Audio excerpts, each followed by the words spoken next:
Ouais, merci beaucoup, messieurs. Je pense la question qui m'a été posée, je vais répondre à cette question à deux volets.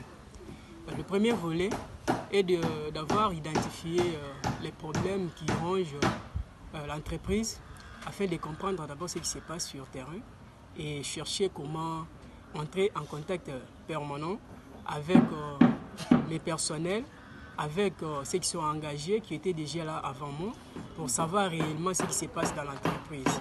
Et après avoir connu ce qui se passe à l'entreprise, au sein de l'entreprise, je vais chercher comment proposer des solutions afin que l'entreprise puisse avoir une nouvelle démarche plutôt. Et je pense, sur le deuxième volet, là, j'ai déjà eu à connaître ce qui se passe dans l'entreprise.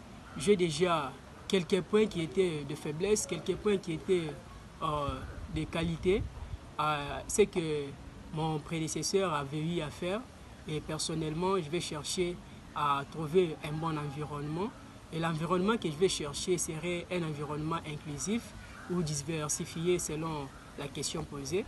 Et cherchant l'environnement inclusif, je chercherai vraiment que les contacts dont j'irai faire avec mes personnels, que ce soit un contact qui donne vraiment l'opinion en commun avec ces personnels, afin que une fois que je suis vraiment en contact avec eux de temps en temps, j'aurai vraiment des problèmes qui sont vraiment en train de faire défaut de notre entreprise. Parce que si je ne suis pas en contact avec eux, je ne serai pas vraiment informé et ils auront peur de m'informer sur ce qui se passe.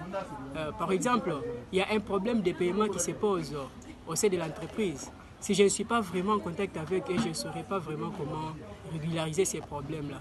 Et il y a plusieurs problèmes et ces problèmes-là demandent à ce que je sois vraiment en contact avec eux pour trouver de bonnes solutions à leur proposer. Alors, c'est au moins ça, c'est que je peux répondre à votre question, monsieur le recruteur. Merci.